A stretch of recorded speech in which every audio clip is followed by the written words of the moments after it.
ka-survivor. Dito naman si Tatay Bini ngayon. Dito siya sa Singapore ha. So karon, sabi nila pag marino daw makarating kahit saan na sulok ng mundo basta may puerto daw. So ngayon si Tatay Bini na-address sa Singapore, pero sa loud lang, walang shore leave, hindi kami makadikit. So ipapakita ko sa inyo ang Singapore ha, pero siyempre malayo. Lalami sa laot, buwan lang ang mga building lang ipakita na ko sa inyo ha.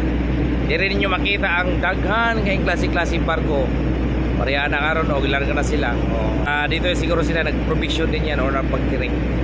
Sa pagkakalam ko ha, pinaka-highway gikan ka Japan ato ang Saudi o India, ganyan. O ni pinaka-highway dire.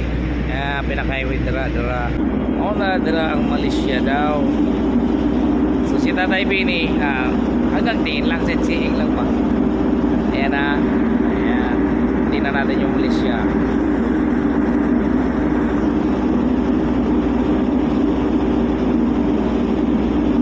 Diba? Ganito buhay marino. Kala ninyo madali. Maganda ang buhay marino. Katulad sa amin ngayon. Dito lang kami. Nag-provision kami ngayon. Kaya lang malayo. Ayan. Nakita nyo dito klase-klaseng barko, may maliliit, may malalaki. So mga ka-survivor, yung pangalawang bahay ni Tatay Bini, ito na siya. Ayan. So may kahabaan din na mag-jogging ka dito 8 minutes, isang ikot 8 minutes yan. Speed ka lang ng 6 to 7. Kaya pawis ka. Yan ang Singapore. Pakita ko sa inyo Singapore. Yan, mga building lang. Against the line out. Okay mga ka-survivor, ito na po yung view dito sa Singapore. Kaya lang malayo kami. Yan o. Yan, Indonesia. Ay Malaysia pala, Malaysia. Ang Indonesia dito sa bandang side. Yan natago. Saka ito na naman ngayon.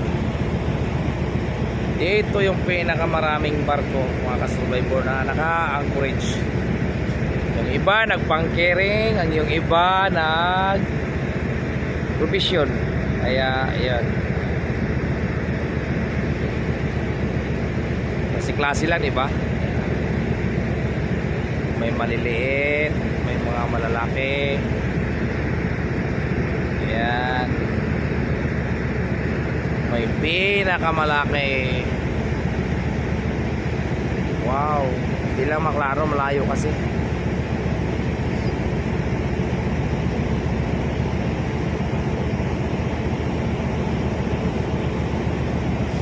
Hindi na maklaro eh.